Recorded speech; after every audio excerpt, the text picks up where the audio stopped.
Okay, so here we are again with the last part of the lecture for the week 5, which is going to be about the digital manufacturing and design.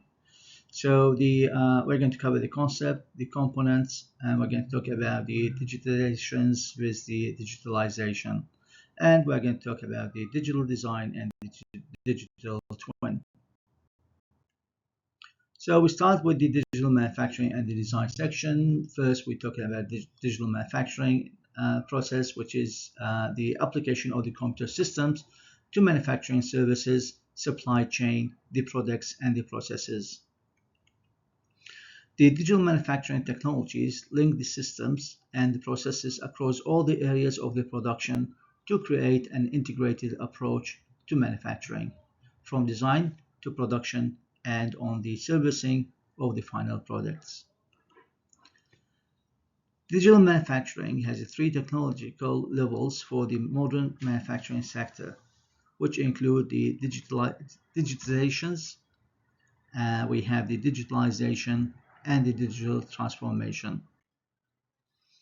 So digital manufacturing has three main areas. First, the product life cycle, which begins with the engineering design before moving on to the encompass the sourcing, production and service life, and each of the steps uses the digital data to allow for the revisions to design specifications during the manufacturing process. Smart factory, which involves the use of the smart machines, sensors, and tooling to provide the real-time feedback about the processes and manufacturing technology. The last one is going to be the value chain management, which focuses on the reducing of the resources to create an optimal process with the decreased inventories, while the maintaining of the product quality and the customer satisfaction. So now we're going to talk about the digitizations, the digitalizations, and the digital transformation, which are three separate technology concepts. It's all dealing with the data, the processes, and the organizations. So as definition, the digitalizations is the converting of the analog data into digital format. The digitalization is turning the analog process into digital ones. And then the digital transformation is reshaping the organizations via the digital technology. So once again, we're going to define the digitizations and digitalization. So the digitizations is the process of converting the information from a physical format like paper or documents into a digital format like a PDF files or digital files. This can involve the scanning, photographing, or methods of creating a digital representation like the data entry or the programming. The digitalization on the other side is the process of leveraging the digital technologies to transform the business operations, enhancing efficiency, and creating new values, going beyond simply converting the information into a digital form, which is what we call the digitization. So we go back once again to digitizations and we say that sampling and the quantizations where the analog signals are going to be captured at the discrete intervals and converted into a numerical representation. This will be the best example for the digitizations. So for example, if we have an analog signal sampled at 44.1 kilohertz can be quantized into 16-bit values. The signal manipulation. So once in digital form, the user manipulates the signal for the specific purposes.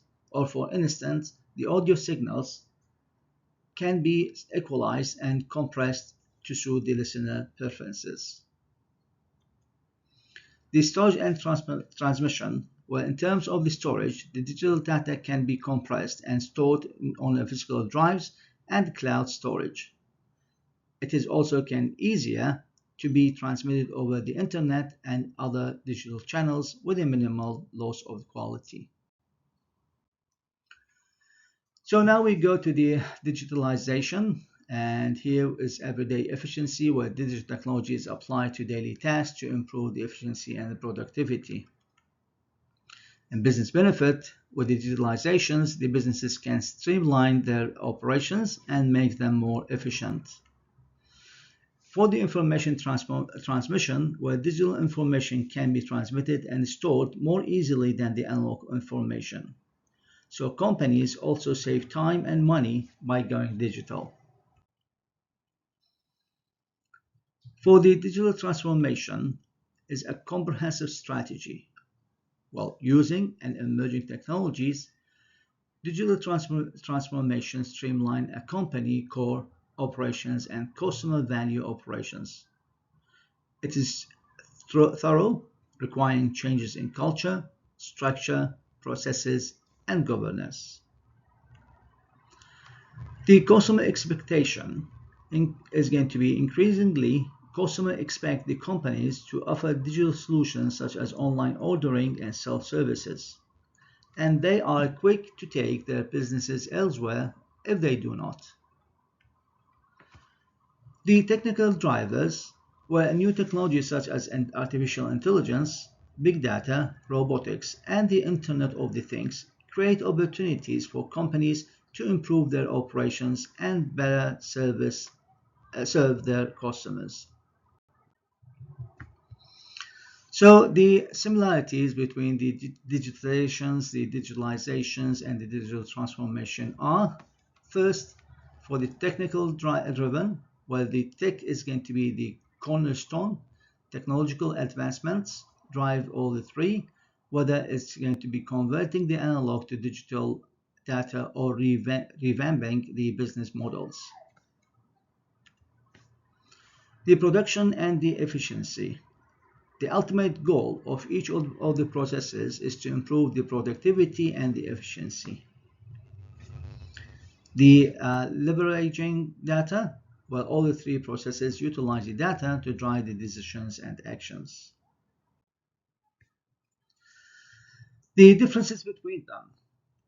For the scope, the digitalizations focuses on the data conversions, while the digitalization is about improving the processes with digital solutions, while the digital transformation is leveraging the technical for the total organizational overall. In the case of the impact level, often digitalization is going to be a task level change, while the digitalization impact operation processes, whereas the digital transformation is going to be a strategic shift. Finally, in the end goal, digitalization aims to make the data more accessible. Meanwhile, the digitizations aim to make the data more accessible because it's going to be a digital format, so it's going to be transformed and stored. Meanwhile, the digitalization targets is operational efficiency. And the digital transformation is, on the other hand, aims to complete the organizational transformation. The top 10 challenges in the digital transformation of the manufacturing is: first, the resistance to change. It's an end-to-end integration of the whole supply chain, efficiency and the agility at each stage, including the supplier, and the open and speedy communication among the organization. The second challenge is the initial investment capital. It's required a good investment plan to help manufacturers know how much to set aside and when, and what improvements to make and how to measure the outcome. The third challenge is going to be lack of knowledge and experience. Well, we need to have advanced data analytics, we need an AI and the machine learning, digital twin, and the automation. The fourth challenge is going to be the security. Well, we need to have a security of all data, both personal and professional, as big challenge, as well as a growing concern for years. The rigid infrastructure, well, we need to have a new robotic operation, for example, flexible production line configuration, or the cloud-based resources planning. The employee errors. For example, the case of the safety, the quality, the cybersecurity risks, and the risks of the human factor. The outdated system is standing at the seventh challenge. While technology changes much faster than the traditional manufacturing equipment, usually with an estimated lifetime of about 10 years. The older technology system is, the more difficult it is to make compatible with the digitalized manufacturing environment. So just imagine that there is some of the company, well, actually I know that myself, they're still using the Windows 98. It's not even supported, but they still use it because it's compatible with their machine, but it's not compatible with the digitalization process. The privacy concern, like the operational security, the personal security, and the physical security.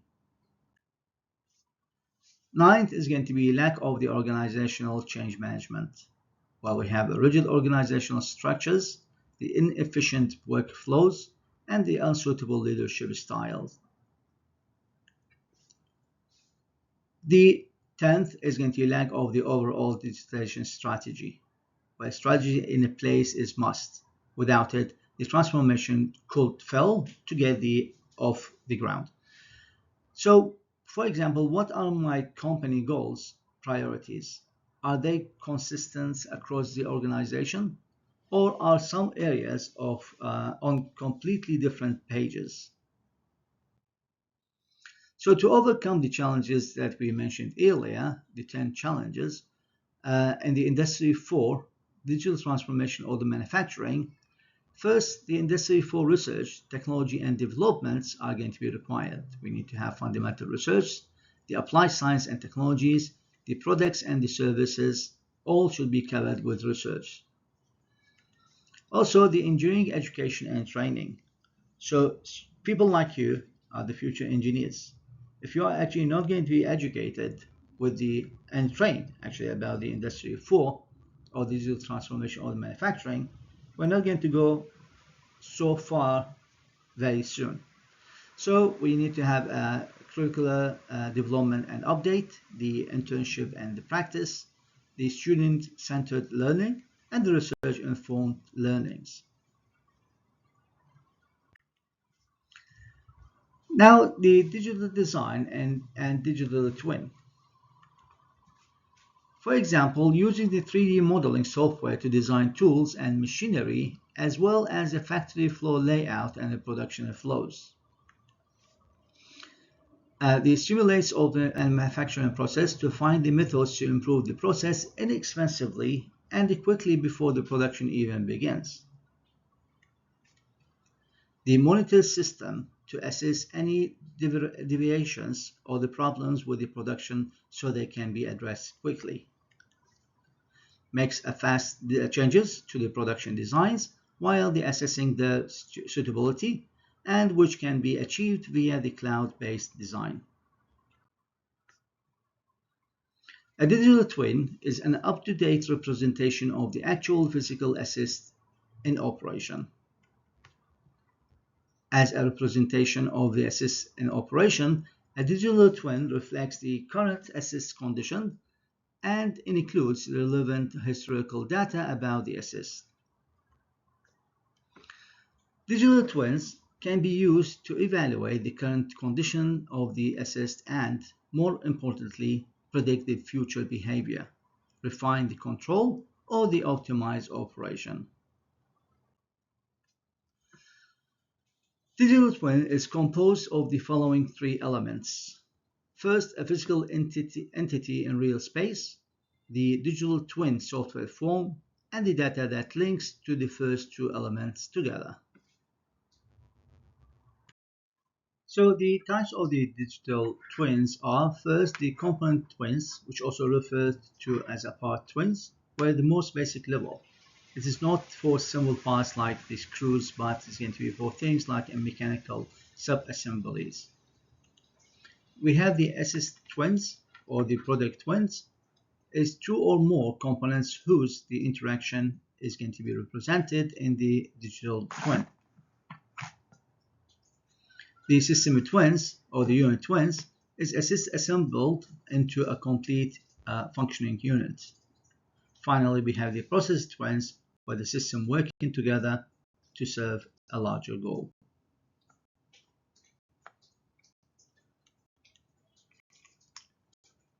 A digital twin can model a component or a system of components or a system of systems. The example is pumps, engines, power plants, manufacturing lines, or a fleet of vehicles. The modeling methods can be a data-driven, a physics-based, and data and physics combined together. So as you can see in this diagram, by using the MATLAB, we can simply use the physics-based, which is going to be the far right, or the data-driven is going to be the far left, while the data and the physics combined to be in the middle.